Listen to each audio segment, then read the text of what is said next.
Today on episode 463 of Legends of S.H.I.E.L.D., we have a news section so big we're dedicating the entire podcast to it. We've got Kevin Feige's epic interview. We've got some comic book stuff. We've got some musical Marvel stuff out. And we even have a link between Sony and Marvel through the Spiderverse. Here we go. I'm Stephen Jondrew from the official GonnaGeek.com show, a weekly geek news podcast that is a part of the Gonna Geek network, just like the show you're checking out now. Shows on the network are individually owned, and opinions expressed may not reflect others. Find other awesome geeky shows at GonnaGeekNetwork.com. You have been granted clearance by Director Alfonso Mack Mackenzie. Stand by for a S.H.I.E.L.D. debriefing.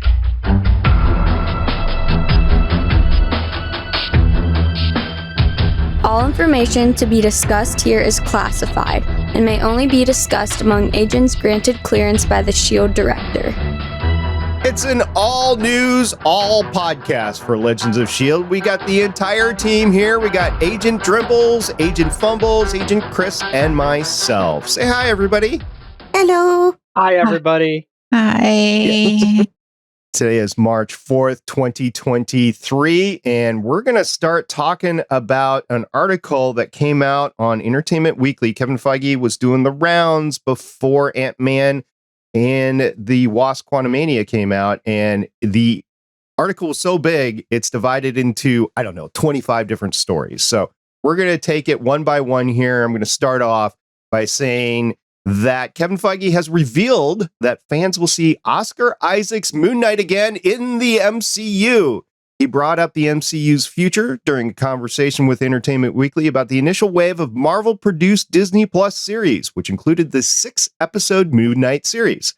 Quote, "The fun thing about streaming is they are there forever, and people can keep re-exploring them. Moon Knight, same thing. I think there's a future for that character as we move forward," unquote.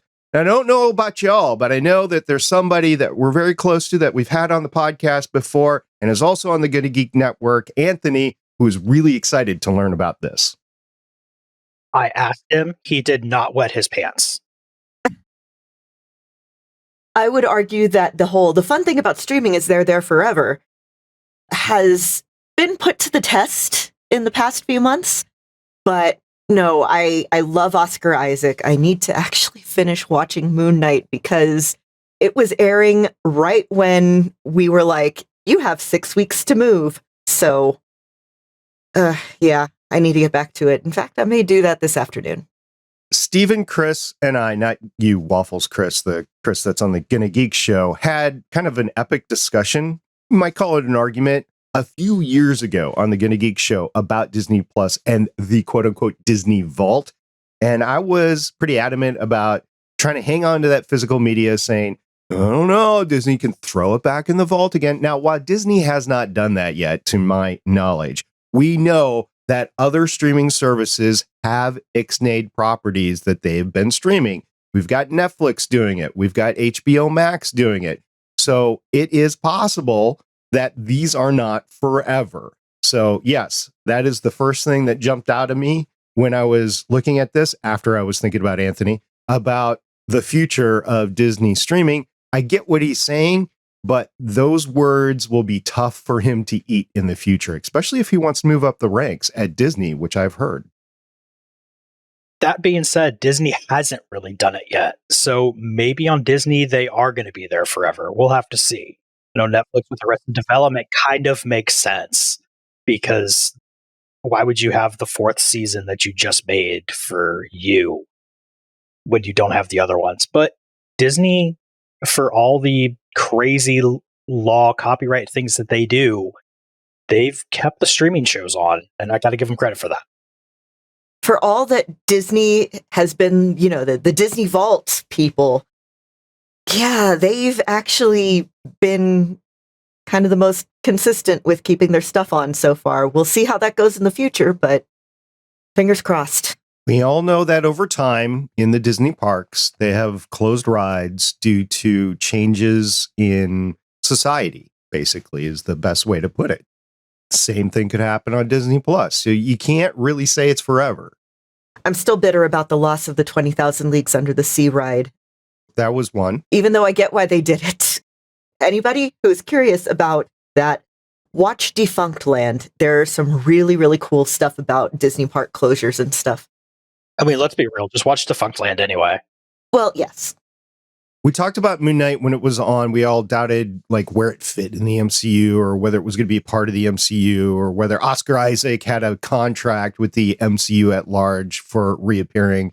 Lots of questions there. Wasn't really connected at the time. Kevin Feige saying this, though, does indicate that they're willing to move ahead, integrating the character, whether it's a season 2, whether it's in the broader MCU. So I think that's good for the Moon Knight fans out there, like Anthony and everybody else who's a fan. Moving on, Marvel Studios president Kevin Feige has provided an update on Spider-Man 4. This is kind of weird for me, by the way, because the whole Sony Marvel thing, Kevin Feige's not a Sony employee. But anyway, I digress. During a chat with Entertainment Weekly, Feige was asked if there were any updates on Spider-Man 4, following the massive success of Spider-Man No Way Home. While his response was short, he did indicate the story is already settled for Peter Parker's next adventure. Feige said, quote, "All I will say is that we have the story. We have big ideas for that, and our writers are just putting pen to paper now," unquote. The one thing I'll say to that is I really hope they're not putting pen to paper. I hope they're using a word processor. I'm just saying. For the things I'm writing right now, I am specifically using pen and paper on purpose. So it's not totally a bad thing. I have been sticking to computer lately because weird hand joint things. It turns out that the way that I hold my pencil is an Ehlers-Danlos thing. Like, I don't know if you could see, I hold my pencil weird. Well, it's definitely weird in the camera right now, but aside from that, I'd have to see it in person. Also, Chris, there's no mention here of Spider-Gwen. I mean, I think that would be the first thing out of your mouth, and it's not. I'm disappointed. There's no mention of no Spider-Gwen either. There you go. Good comeback. Good comeback. Lauren, what do we got next? Next, we have Marvel Studios president and chief creative officer Kevin Feige reveals, in quotes, which character from the Marvels steals the upcoming film. Speaking with Entertainment Weekly, Feige discussed what the major takeaways were for Marvel Studios during Phase 4, which introduced several new characters to the Marvel Cinematic Universe in a variety of films and television shows. "I hope we learn something on every project," he said. "I was very pleased with everything that we did. Kamala Khan, for instance, is a great new character in the Pantheon. I'm very proud of the Ms. Marvel show. I also know, and this is a spoiler, she essentially steals The Marvels, which is coming out July 28th. It makes me excited that people will, I hope, see the movie and then go back and revisit the shows on Disney+.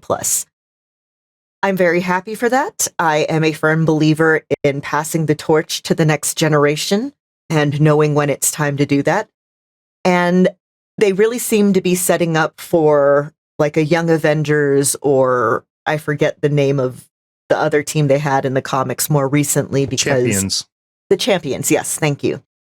So yes, I just give me my next generation. We'll talk a little bit more about that when we talk Ant-Man next week, but I'm very happy. Yeah, we will be talking Ant-Man next week. Also, I will start counting now the number of mentions that Marvel Studios and Disney makes to Disney Plus. They're really driving that because they want more subscriptions.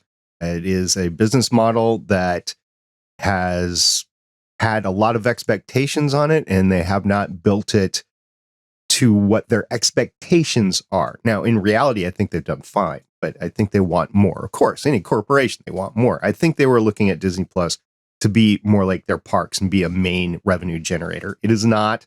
It's good, but it is not as big as they wanted. Anyway, we got more on the Marvels. Yes, Brie Larson says that the Marvels co-star Iman Vellani is the future. So, exactly what we're talking about. A huge part of why I wanted to play Captain Marvel was because of Ms. Marvel and what that meant. Larson told Entertainment Weekly in regards to her MCU origins and co-star Iman Vellani's Marvel future. Praising Vellani's performance as the young hero Kamala, she continued, "To see that character realized by such a brilliant human with so much potential is just a really exciting thing." Larson described Vellani, who made her acting debut in last year's Ms. Marvel Disney Plus show, as the perfect Ms. Marvel and the most incredible person and castmate. I'm so excited for her success, and I'm so excited to see what she will do with her life, because she can do anything she wants. She's one of my favorite people on this earth. Another sales job. That's what I'm getting from this. I mean, there's heartfelt stuff in there, but you never know with actors. I mean, they're paid to act. So I don't know. It's kind of that line, right? Well, that's jaded. That's jaded AF. I mean, come on. Women can lift other women. One of the favorite moments from the SAG Awards, I believe, is when Michelle Yeoh wins and you see Jamie Lee Curtis behind her, like giving like the biggest like woo-hoo, and it almost looks like Jamie won. It's like women can lift up other women without being paid to do so. I don't have any problem with that whatsoever. It goes to my prior point with Disney Plus that it's just a huge, big Disney sales job. And that is just my viewpoint on things right now. And I have nothing wrong with women uplifting other women. Nothing wrong at all with it. And I find nothing false at all in what Brie is saying here. Okay. Yeah, she's not saying like, go watch her on Disney Plus. It's just like, oh, she's perfect and I can't wait to see what she does. I'm somebody who has mentored a young woman who has been it's been absolutely amazing watching her grow and watching her forge her life path. And I'm not a parent, but watching my niece grow and learn, and watching my, former little sister from Big Brothers Big Sisters learn and grow, it's been just absolutely amazing. And I'd talk both of them up every chance I could get if asked about them. And I love seeing that with other people. All right. Well, we have another IP that we have yet to see in the MCU. The Marvel Cinematic Universe reboot of Blade, starring Mahershala Ali as the famous vampire hunter, will shoot in about 2.5 months, according to Kevin Feige. He was interviewed by Entertainment Weekly about the MCU Phase 5, which begins with Ant-Man and the Wasp: Quantumania, and ends with an all-new Blade late in 2024. When asked if he had any updates on Blade, Feige didn't disclose many details, but confirmed that the film is moving along smoothly. "It's going well," Feige said. "Our director Yan Demeng is down," I'm very sorry if I mispronounced that, "is down in Atlanta right now. Cameras roll in the next 10 weeks or so." Insider reports previously claimed that Blade wouldn't begin shooting until July, but Feige's projected start date of 10 weeks means the movie will be shooting this spring. Blade has been on my mind recently because a podcast that I really love just talked about it, and now I want to go back and watch the Wesley Snipes movies, even with all the problems I have with Wesley Snipes. And yes, I am very happy. We haven't talked the Blade movies on this show, have we? Not extensively. I kind of disagree with some of Feige's comments here. There was a change in director just a few months ago. So the fact that in September of 2022, so the fact that he's saying everything's going smoothly, yes, we've changed directions or directors and everything's going smoothly right now, but the entire pre-production has not gone smoothly for this movie. Yeah, I've never made a movie. I don't know what smooth means in this instance. Same. Yeah, I would like to hear why Bassam Tariq, who was originally directing, left the project. But the new guy, Jan Demange, I need to look it up, worked on like Lovecraft Country. So I'm interested. I'm sure it'll be fine. It's just the statement was like, okay, you're not acknowledging the fact that. I mean, they're never going to say, well, it's been a really rough production. You don't hear about that until like 10 years after the fact when somebody is compiling an oral history of whatever. Which we have some of that later on too. Anyway, we have more on this and another MCU new to MCU property. We do. Deadpool 3 and Blade get basic synopses and the same filming start date. Per production list, the two MCU titles will both commence principal photography on May 1st, with Deadpool 3 shooting in Vancouver, Canada, and Blade set to film in both Atlanta and New Orleans.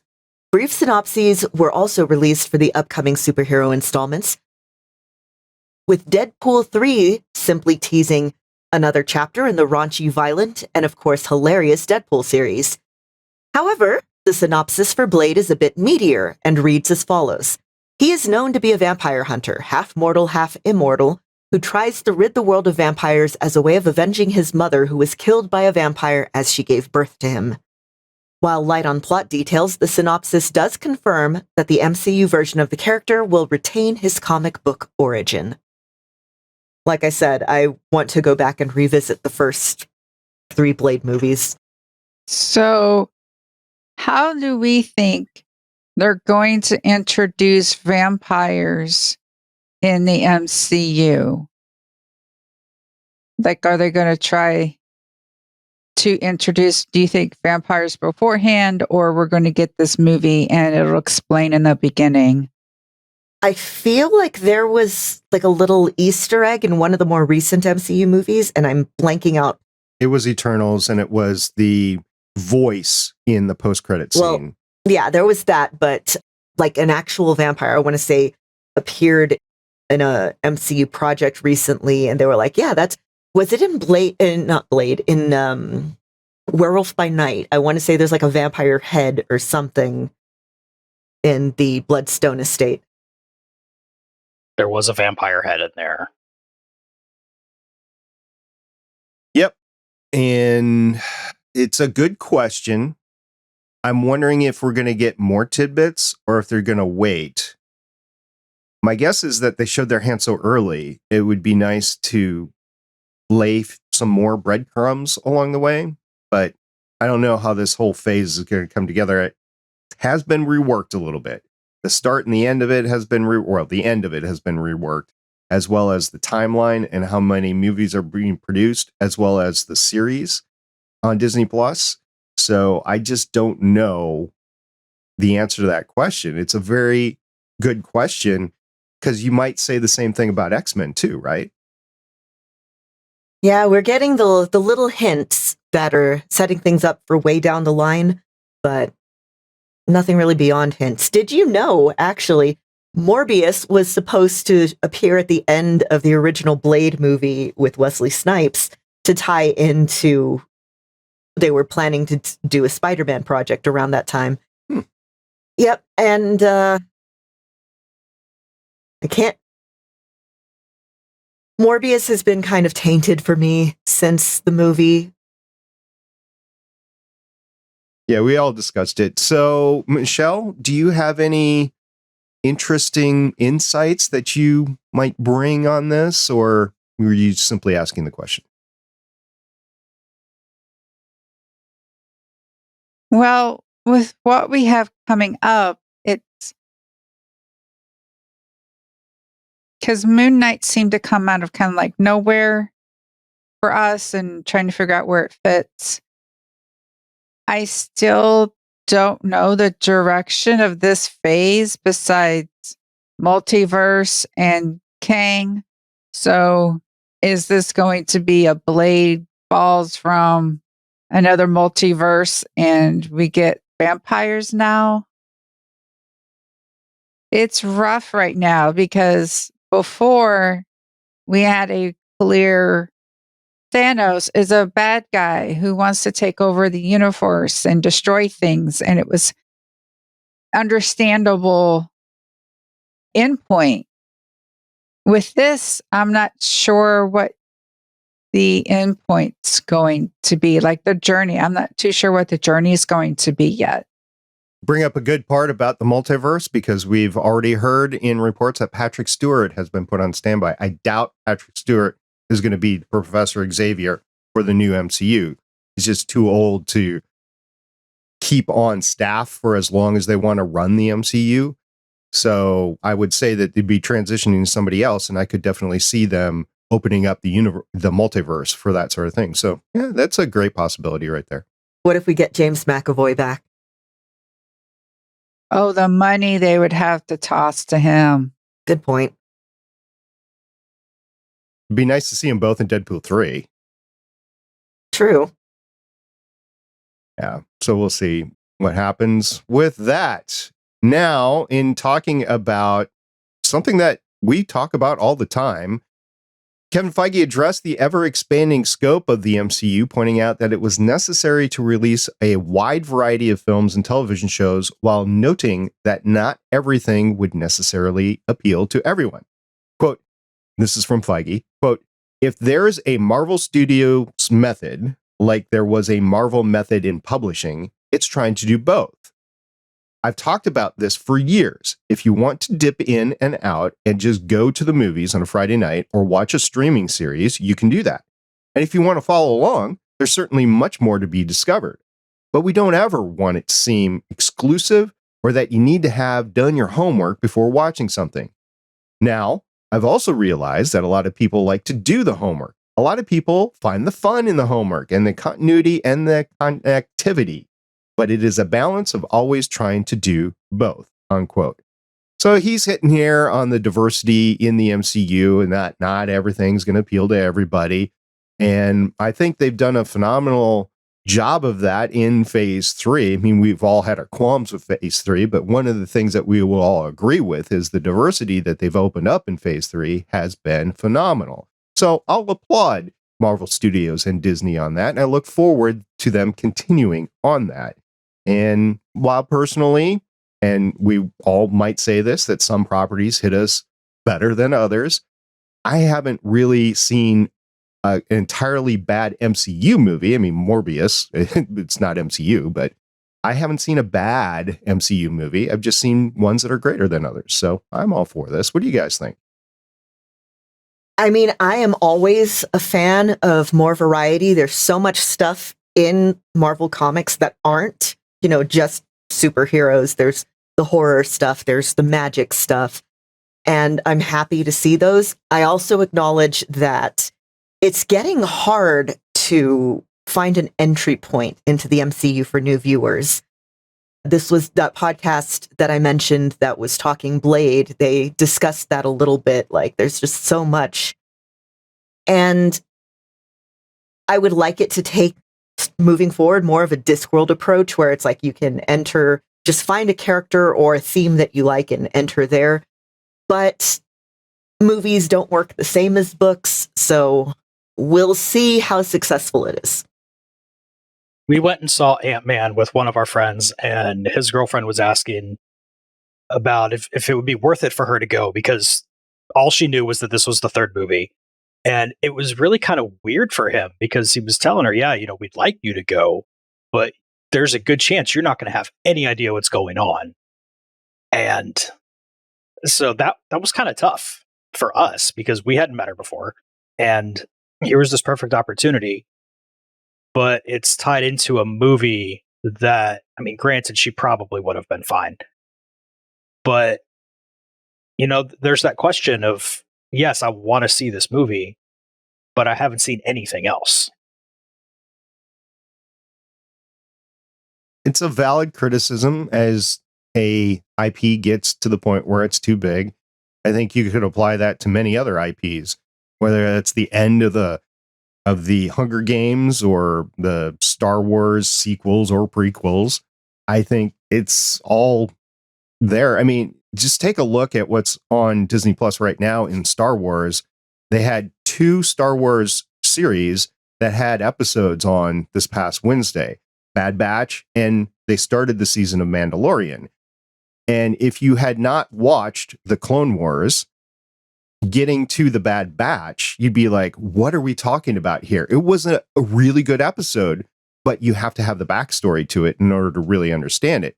Mandalorian, kind of say the same thing. They did kind of a good job of backtracking a little bit, but some of it is like, who is this guy? Where are we in the universe? Where's Luke Skywalker? I don't understand what's going on, sort of thing. I can see somebody that's not watched anything but the original movies coming into it like that. MCU is no different. So I think that we're going to see some of this going on. And it's not just it's not just Disney properties. It's a problem with any kind of long-running series of, regardless of comics, books, movies, TV. You saw this back in the late 90s, early 2000s with all the Star Wars books. People were like, there's just so much stuff, I don't know where to begin. You see it with, like I mentioned, Discworld. I don't remember how many books, like in the 30s, I think. And people will be like, okay, so do I start from the beginning? And the advice there is, find a storyline you like and follow that all the way through. There are so many people who've made guides to getting into, X property. Wrestling is a great example. These are long-running stories from, like in the case of WWE, there's stuff that reaches back, several decades. So, yeah, it's not a problem that's unique to Marvel. It's, I don't know, as properties go along and as studios especially want to invest in long-running properties because it's guaranteed money, you're always going to find the whole when Avengers came out, we were bringing a friend of mine who's like, I haven't seen any of the previous Marvel movies. Am I going to be confused? And I was like, no. On the way to the movie theater, let me explain a thing to you. And how long was that trip? Like an hour, because we were driving in Houston. So you had an hour to describe phase one. Okay. I've had to fill in my mom on a few things because she's just like, I didn't watch this. Can you remember, whatever? She finds it very convenient that she has a daughter who talks about this all the time, and who can be like, I don't want to watch these other Ant-Man movies or whatever. So you've done it, so you can tell me what's going on and tell me how whatever is. And then being on the other side of it, I have asked people, how do I get into One Piece? And I have just been told, don't, just wait for the live adaptation and you can start from that beginning, because One Piece, the anime, has over 1,000 episodes, and it's they're just like, no, it's gotten to the point to where you you could read the manga up to the point where they are in the adaptation of it, or you can just read a whole bunch of these guides and start on this new story, or just wait for the live action adaptation. Okay. So it's, and then I had students who, you have to understand, the MC is 10 years old. So I have students who are 14. They were 4 when it started. And they're like, yeah, I watched this, but I was confused. And then I took an entire weekend to binge all the movies so I could understand it. And it's just interesting hearing this. Is one thing about being a teacher and seeing the generations change. And they're just like, where do we start? I'll just start here. And they go to Disney Plus and they see that in timeline thing, which is nice. They have the release date, and then they actually have a timeline, like what starts with like the Captain America, and because it happened in the 40s and going along that way. So I think it's, there's ways of doing it, but I just really feel for those people who are like, I want to get into a thing because people talk about this thing and it seems like fun, but there's really no entry point for me. I know that's a huge problem with Critical Role, which has 3 campaigns going on. The first 2 were well over 100 episodes each. It's easy with campaign 1. You could be like, oh, just watch the show on Amazon now. With campaign 2, something that they started doing was arc summaries, like these little animated arc summaries. And I feel like more stuff should be doing stuff like that. Like you get it when you go to the Alamo Draft House. They have these little, okay, here's what happened leading up to this synopses. And I feel like we're going to have to start seeing a lot more of those, not just in the MCU, but in anything where you want people to join and watch your thing. You know, you always want to bring in the new viewers, readers, whatever. And yeah, we're really going to need to see a lot more synopses for stuff. Which is what I think Kevin Feige is trying to do with Champions or Young Avengers or West Coast Avengers, whatever you want to call it. A couple of things jumped out to me during this was, one, are we now in the point where we need that MCU museum where you actually have the Steve Rogers display out there with the shield and the costume and stuff like that? That would be pretty cool to actually have an MCU museum. They might do that at Disney at some point in time. That would be kind of cool. The other thing that I wanted to point out is several of you told about wanting or being in the position where you have to tell somebody else about the property. Are we in the position right now where the properties, whatever they are, in this case Marvel, but it doesn't have to be Marvel's, really depends on the storytelling and the explanation skills of their fans to really bring in new fans? It's kind of an interesting prospect because you have to groom a whole new generation of storytellers and fans that are storytellers in order to grow your fan base even further. And I'll give you an example that happened to me this past week. The Last of Us. I've never played the video game. And of course, that show was on HBO Max right now. And I'm on the fence on whether I really want to even try to watch it or not. I don't think it's my cup of tea, but everybody's saying it is the best story I've ever seen and everything like that. So I'm like, okay, well, maybe I should give it a go. But I also know that, like, spoiler, everybody dies except for maybe the main characters or something like that. I'm like, those are not the type of stories that I really relish. So I'm depending on other people trying to sell me on getting into that series. And it's happened to all of us, and we've been on the other side. So is this now part of fandom where you actually have to have storytellers and advocates within your fandom in order to grow it? I think it is. You see a lot of these videos on YouTube of, here's how to start getting into like this podcast, or here's how to start getting into this show. Compiling wrestling arcs is a huge thing on both YouTube and certain journalist communities. So the role of the, I guess, fandom pusher is kind of, it's always been there. Your corner fandom pusher. Yeah, first one is free. No, that is literally how they do TV shows and stuff now. You always get the first show is free on YouTube these days. But it's always been there. I have been, online since I was like 13.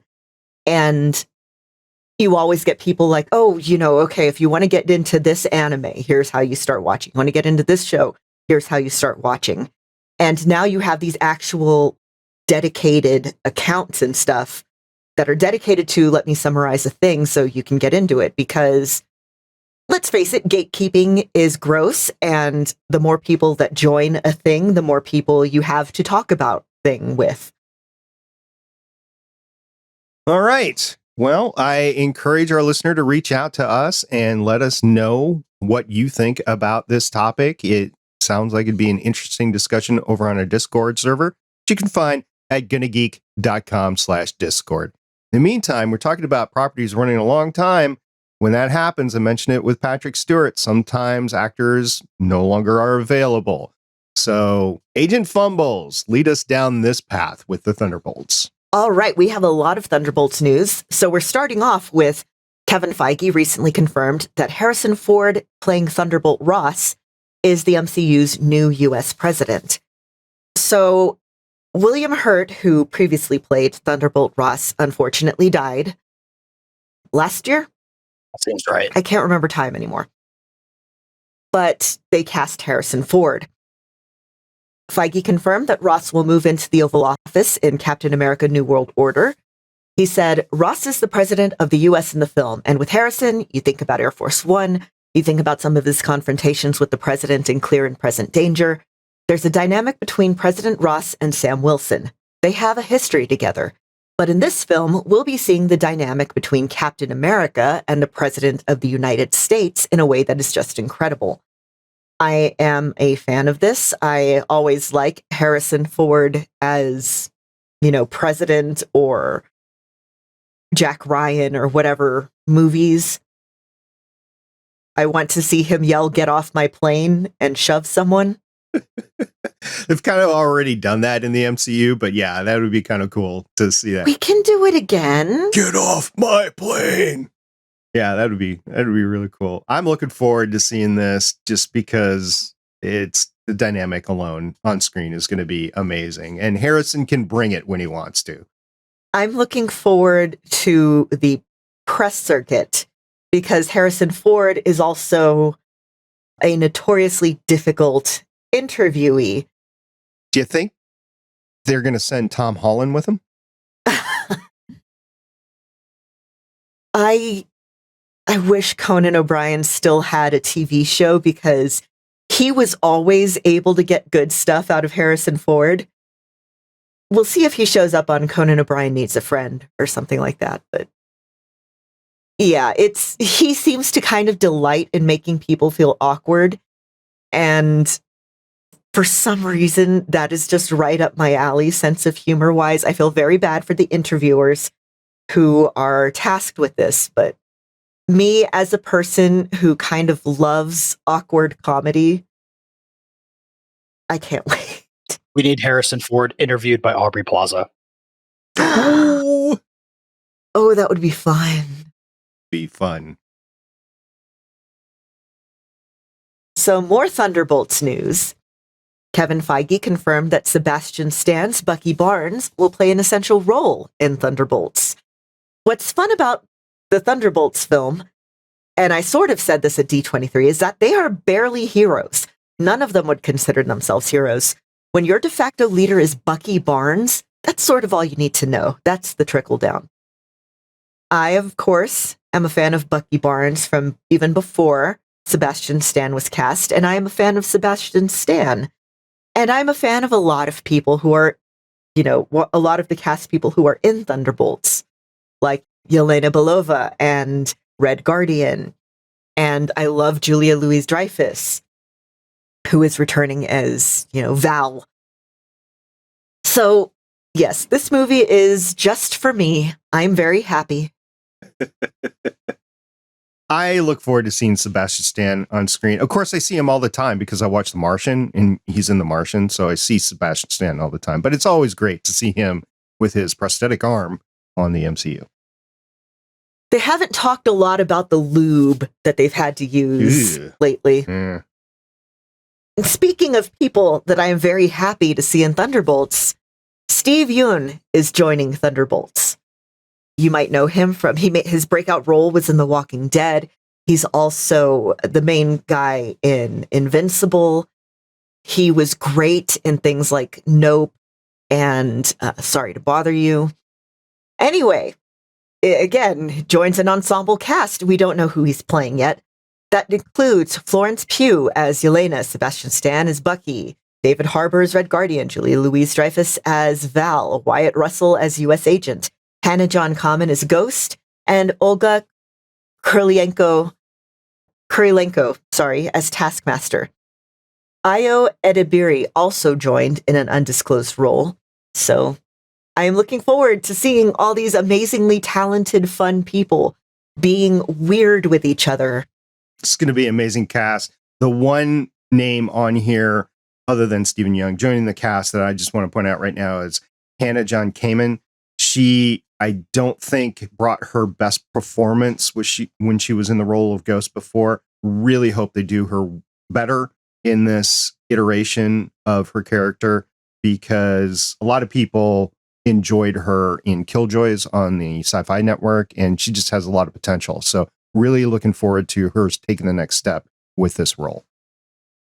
Yeah, and Ayo Edebiri is a stand-up comedian, a writer, an actress. She's a lot of fun, and she can most recently be seen in Abbott Elementary as Janine's sister, Aisha.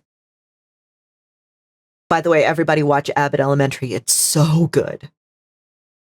And yeah, I could go down the list of every single name here. The whole future of Taskmaster, the fun that David Harbour brought, Florence Pugh. I mean, come on. This is just, it's going to be a fun movie, in my opinion. And if it's not, everybody should be fired that's involved with Marvel Studios, because how can you not with this cast? Ensemble casts are so fun to just watch people bounce off each other.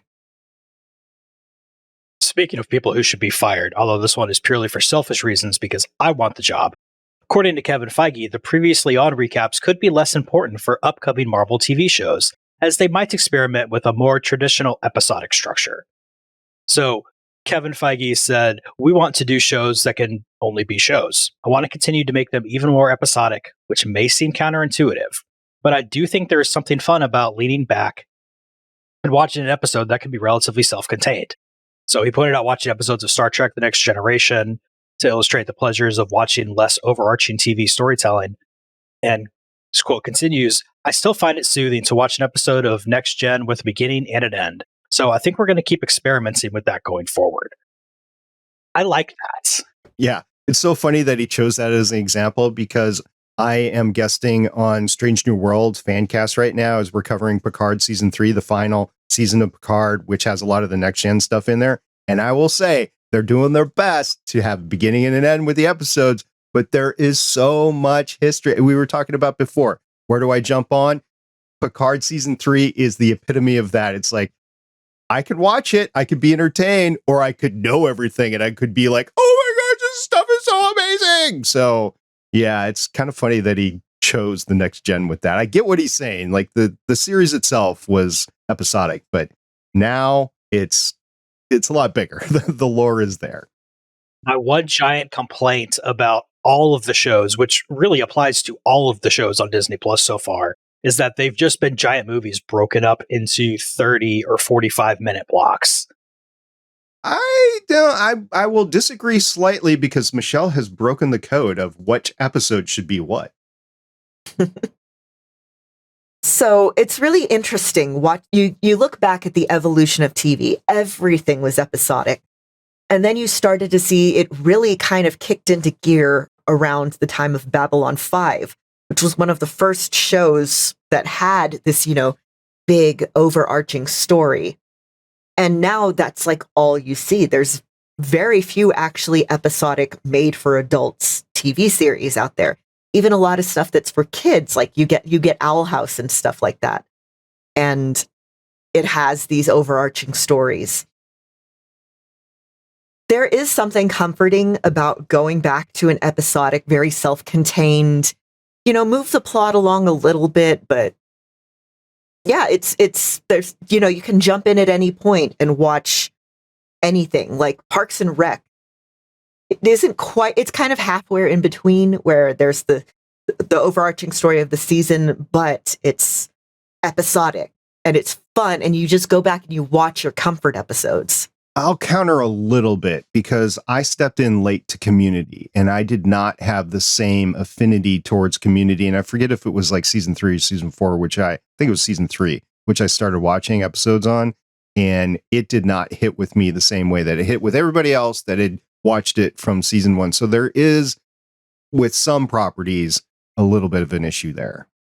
I would say this is one of the reasons why shows like Law and Order, NCIS, and CSI are still popular.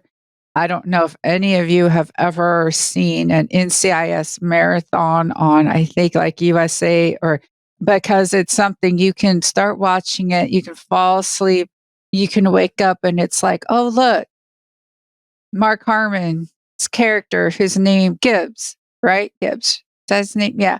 It's like, oh, look, he's doing his thing. He's at his boat, or he's doing a sniper shot from 200 miles away, or some sort of impossible superhero thing they had him do. Because you can just pick it up whenever. So yeah, there are reasons why certain things last as long as they do, because people just sort of like that stuff. Law and Order is so good to have just a nice, relaxing nap day while it's on, because you fall asleep and, Benson and Stabler are questioning a suspect, and you wake up and Benson and Stabler are questioning a suspect. Not to self-plug anything here, but you brought up, Lauren, Babylon 5. And just this past week on Better Podcasting Chats with SP, I interviewed a Star Trek podcaster that started podcasting about Babylon 5. Their show is Babylon 5 for the first time. They're getting a tremendous audience. His name is Jeff Aiken, by the way. And I had him on the podcast. He talked all about the origins of the podcast, why they decided to jump into it, the fact that the fandom basically demanded it happen, and the fact that they are comparing it to Star Trek, but they limit themselves to only 3 Star Trek references per episode. So they're having fun with it. A lot of fun. And subscribed. Me, my spouse, and my best friend are all huge Babylon 5 fans. And we were starting to do a rewatch before the move, and then the move happened. We kind of trailed off halfway through season 3, which is the best season. That's what I heard. I've never seen it. Yes. Oh, SP, you have to watch it. Mm-hmm. And see Walter Koenig, Chekhov, Oh, come on and play someone who's definitely not Chekhov. Bester is such an interesting villain, and Ivanova is so good. Jakar is still one of my favorite characters in anything ever. Everybody, just watch the show. Susan Talia forever. I will admit, when the show first came on and I heard about Walter Koenig's role, I was not in a place mentally to accept him in a different role. Now I am. Now I understand all these decades later. I'm like, duh, SP, you need to see this. So I do plan on going back to it. It'll have to be after Picard season 3, though, because, I got that whole other podcast that I'm doing. All right, let's move on. This is the last news item from Kevin Feige's Entertainment Weekly interview. When it comes to upcoming projects in the Marvel Cinematic Universe, Marvel Studios president Kevin Feige has one in particular he's most looking forward to. Quote, "We talked a little bit about Secret Wars. We talked about Kang Dynasty as related to Quantumania. The only other one in terms of me personally and my 23-year history is the Fantastic Four. We sort of talked about mutants and that whole aspect to the Marvel world, but Fantastic Four is the foundation for everything that came after in the comics. There's certainly been versions of it on screen, but never inhabiting the storytelling of the MCU. And that's something that is really exciting for us," unquote. Gotta admit, I'm excited for it too, especially if they do it right. I like his little jab that other movies exist. Perfect way to do it, and also be able to get away with it. Yeah, and he's throwing a nod to the fact that this is Marvel's first family. This is how this whole thing actually started, really, was with Marvel. Even though you had characters in there before, the Marvel universe in comics really started with Fantastic Four. So, yeah. In more ways than one, because there were Fantastic Four comics in the Fantastic Four comics. Yep. That's right. I kind of love that whole they are in-universe celebrities thing. I'm a sucker for that in any media. Well, Chris, you have some news for us. Nielsen streaming top 10 stuff. Black Panther Wakanda Forever has become the 3rd most streamed movie in one measurement week. It is official. Black Panther Wakanda Forever is a good movie. I'm sure we all needed to hear that from a verified source. But according to Variety, the sequel swiftly earned a spot on Nielsen's list of the most streamed movies within a week, with 2.269 billion viewing minutes within its first 5 days on the service. Across all streamers on its list, it ranks 3rd, just behind Glass Onion, A Knives Out Mystery, and Hocus Pocus 2, Conveniently not listed there is the Eternals, just proving that stats can prove anything that you want. I admit I had it on in the background when it came out on Disney Plus. I just was throwing it on like, okay, well, let's see, because I hadn't seen it since I saw it in the theater, so I thought. I haven't been emotionally ready to watch it again, which is also the same reason I haven't started watching The Last of Us. I mean, you need to take care of your mental state. And right now, things that make me cry a lot are not very good. See, that's what I'm saying. Thank you for my validation there. Okay. And kind of tangential to this, the Academy Awards are getting ready to come up. Rihanna will be performing Lift Me Up from Wakanda Forever on the show. So if you're interested, it is on March 12th. We'll see how MCU does. Chris, we have a little plot twist when it comes to the future of the MCU. Yes, it is only a matter of time before we get the Fantastic Four and the X-Men in the MCU. The Fantastic Four, unless things change, is coming up on Phase 6. The X-Men, sometime in the future, nebulously, we'll figure that out. Unless you want to count Deadpool, that's an argument there. But with Kang and his infinite number of variants seeking to wreak havoc on the MCU, Marvel is going to need all of its heroes to defeat the powerful villain. But is that going to include the Fantastic Four and the X-Men? Jeff Loveness, the writer for Avengers, the Kang Dynasty, revealed via a Phase Zero podcast that let's just listen to his quote. "No, I think all that stuff is pretty far away," he said. "I know they're making Fantastic Four, but that's its own thing. I mean, look, I'm the biggest X-Men guy in the world. We'll see about that. No, I think that's being saved for a bit. But these Avengers are in trouble. They've got a lot going on with Kang. They have got more than enough to handle." I don't know. I think he's just started writing it and everything before he knew that he had those toys. Yeah, I'm thinking Kevin Feige going to have a little sit down with him and say, this is kind of the direction we're going. So I think there's going to be a little studio interference, for lack of a better term, involved in this. Or it's all a ruse. We'll see. Dang you. It's probably true. All right, another ruse we got coming at you is a musical. So, according to the Disney Parks Instagram, a timeless story of a timeless hero, a short one-act musical, is coming for a limited time this summer to Disney California Adventure Park. Stay tuned for more details. Yes, Rogers the Musical is being worked up and will be coming to Disney Parks, well, at least California Adventure. Undoubtedly, someone will tape it and put it online. We'll see if they do like an official filmed thing. But again, I'm happy when in universe. Again, like I said, I'm happy when characters are in universe famous, and I'm happy when the dumb little jokes from things get fleshed out and made to their own thing. So I'm very curious to see how it is, and I'm curious who they're going to get to write it. I hope they get the cast, the original cast. That would be amazing. Oh, if they get, I'm blanking on his name, but dude that originated the role of Roger in Rent back, that would be fun. Ant-Man wasn't even there. Sorry, I just had to say it. Michelle, you said the other thing that I was going to say. I really hope, at least for the initial performance, that they bring on the original cast that was in the movie. I have no doubt that they'll have cast members from the park take over eventually. But yeah, it would be great to see that. And in a further confusion of what is Sony and what is Marvel Studios, we have some more confusing but good news. We're going to need to bring on a special consultant for this one.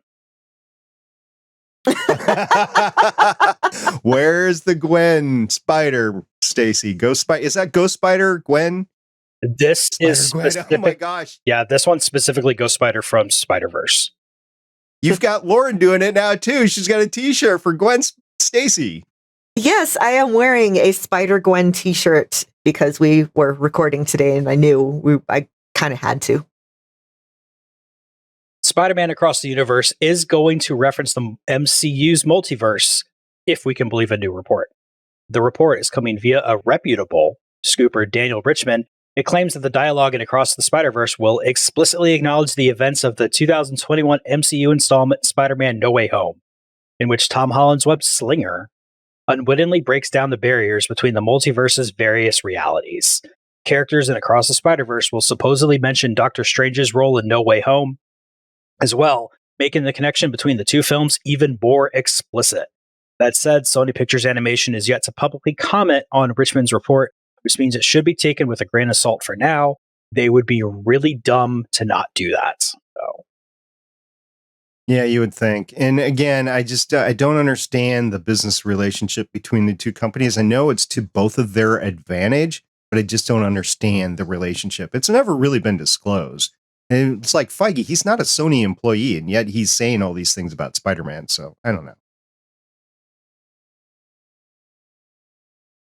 Honestly, I think they just need to say, brought to you in part by Sony. But this is all Marvel. All right. And to end our news extravaganza today, we return to our roots with comic books.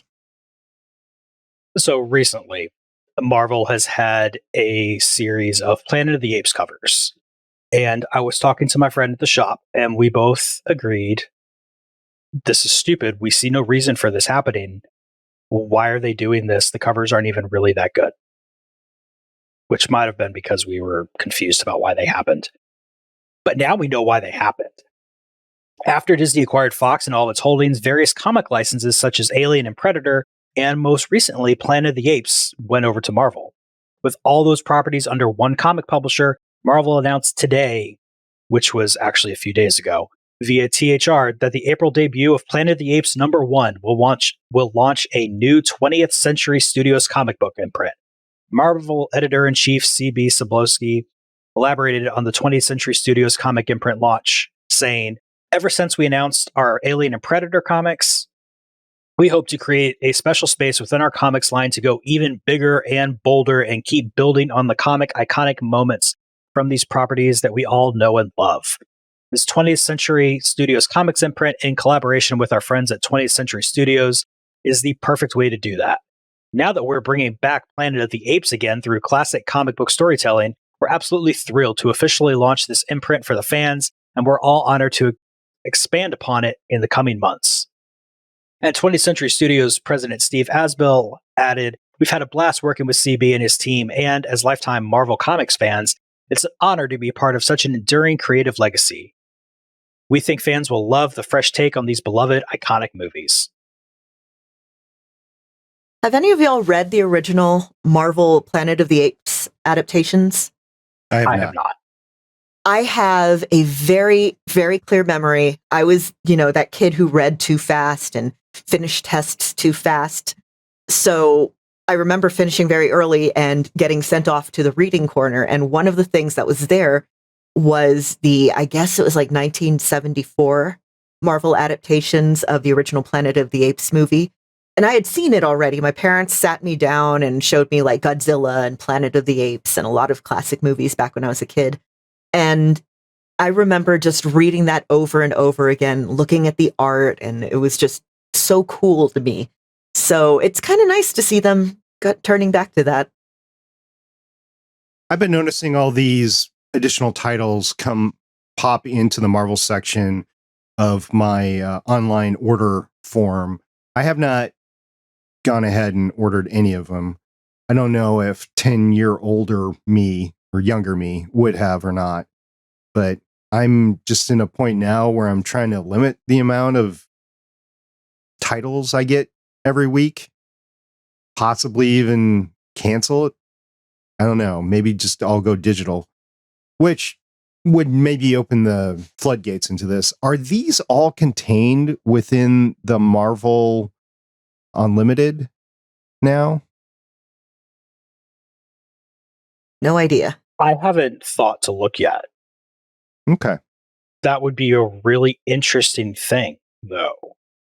Somebody should make some other points while I check. Well, if they were part of Marvel Unlimited, and I don't currently have a Marvel Unlimited subscription, but if I stopped getting hard copy issues, I would get a Marvel Unlimited subscription. And actually, I would probably read more titles that way too. But I know that Marvel Unlimited doesn't contain all the titles that Marvel has, so there's that issue with it as well. I don't know. Just trying to keep abreast of everything and manage my time and stuff like that. So we'll see. Currently, as we're recording this, it does not appear that Marvel Unlimited has that older run of the Planet of the Apes comics. Okay.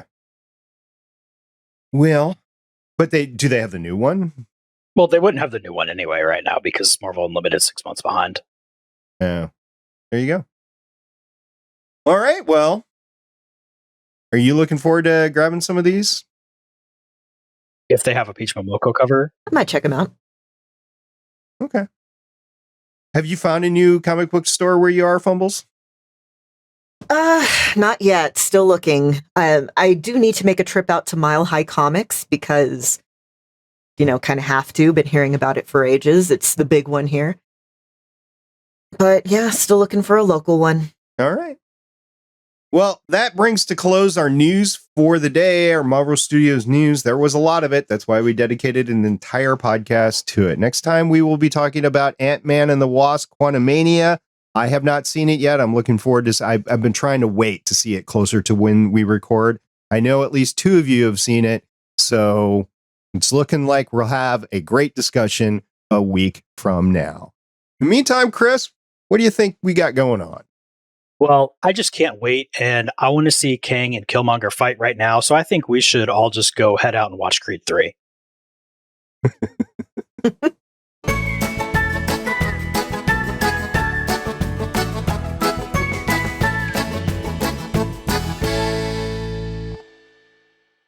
Thank you very much for sticking with us as we went down all this amazing news, and look forward to our future properties that we'll be covering in the next months and years. If you want to join our discussion, we often have great discussions of the TV shows and the MCU and the podcast over on our Discord server at gonnageek.com/Discord.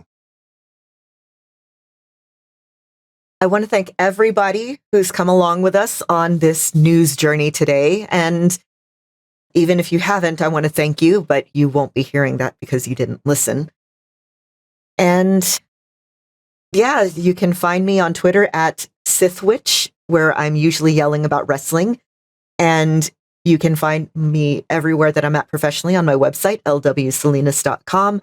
I have some big projects that I'm very excited about coming out soon, so check that out. Thank you. Love you. I would like to thank my co-host. I'm the reason why we're not doing Ant-Man today, because I've had dental problems and I haven't talked a lot today because I had dental procedure done. So thank you for being understanding. I love you all.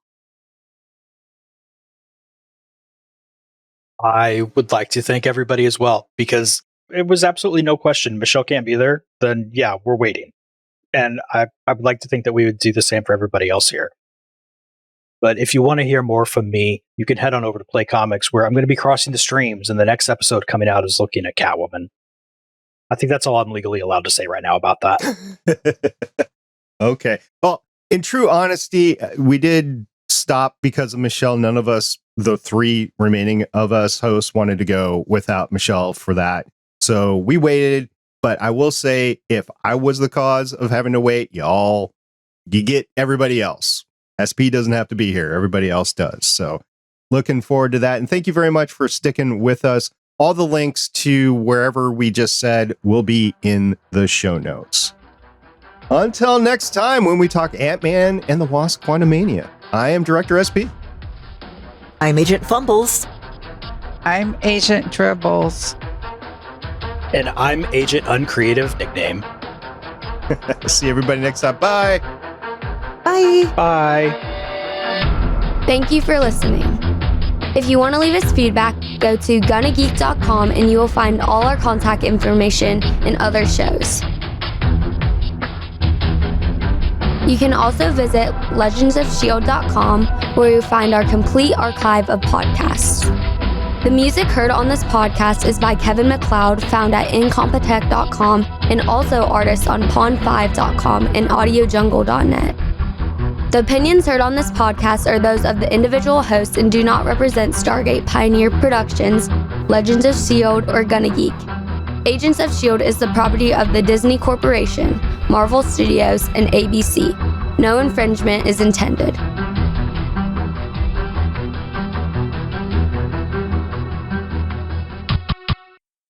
Legends of S.H.I.E.L.D is copyright 2013 through 2023.